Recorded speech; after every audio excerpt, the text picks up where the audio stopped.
Hello everyone, in this video we will learn about what is heat. So in chapter number 3 we learn about that the woolen clothes are made from the animal fiber, and we also know that the cotton clothes are made from plant fiber. We always prefer woolen clothes in winter season and cotton clothes in summer season.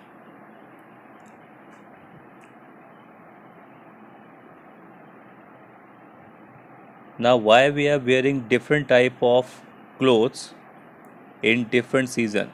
Why we are not preferring the woolen clothes in summer season and cotton clothes in winter season? So just because these clothes are not comfortable in other season. For example, if we are wearing the woolen clothes in summer season, it will not comfortable. Similarly, if we are wearing the cotton clothes in winter season, it will also not comfortable.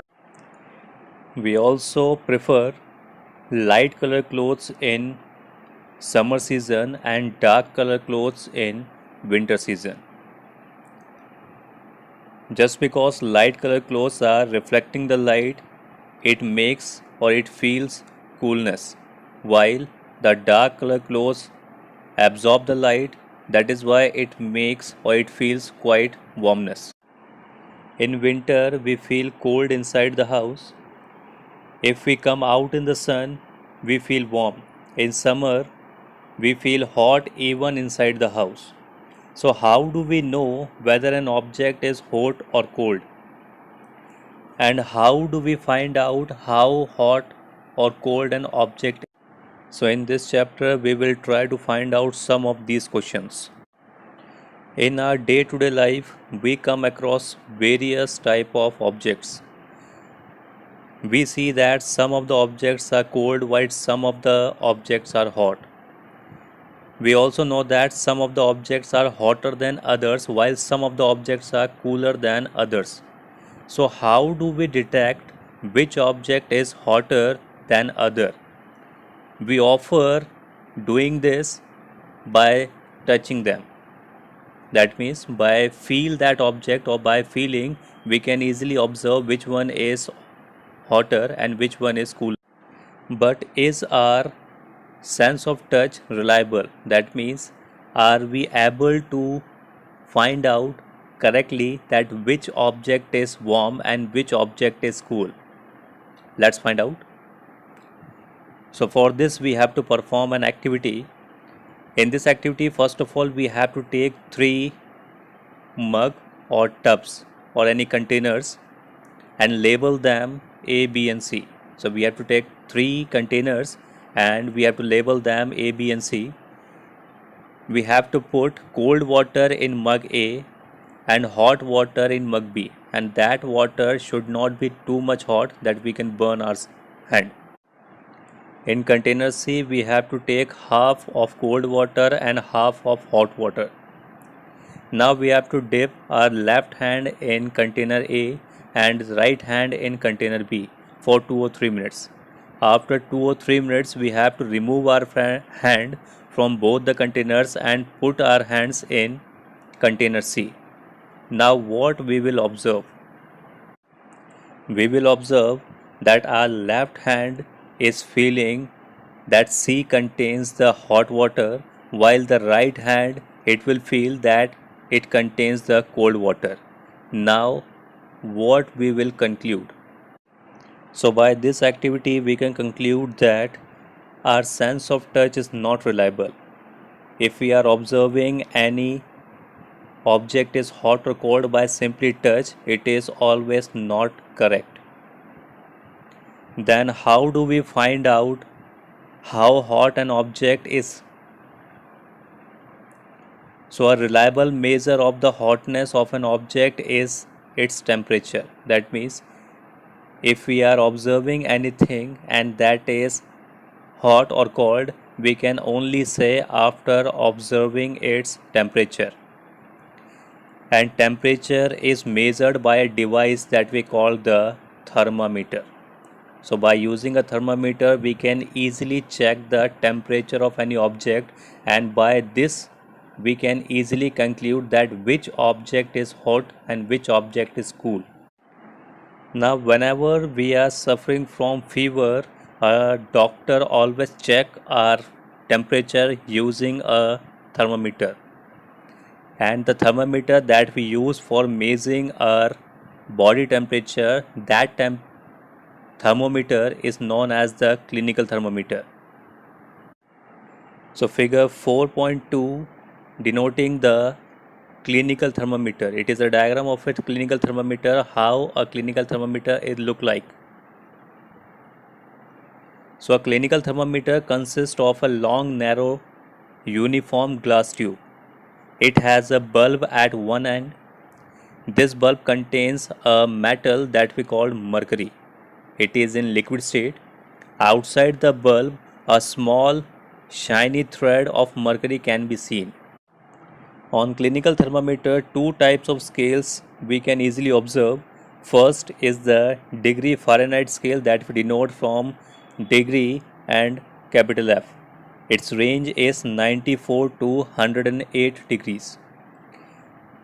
And there is also another scale that we call the degree Celsius. We denote it by degree capital C, and its range is from 35 degree to 42 degree. Now reading the thermometer. So how can we read the thermometer?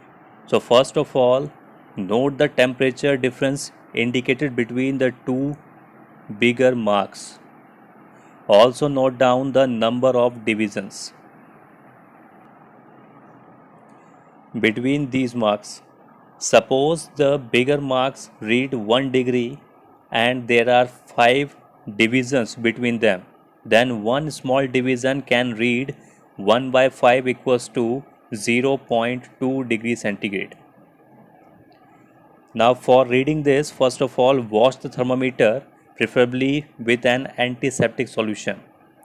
So just because we are using it multiple times, so after every time we have to wash it with antiseptic solution.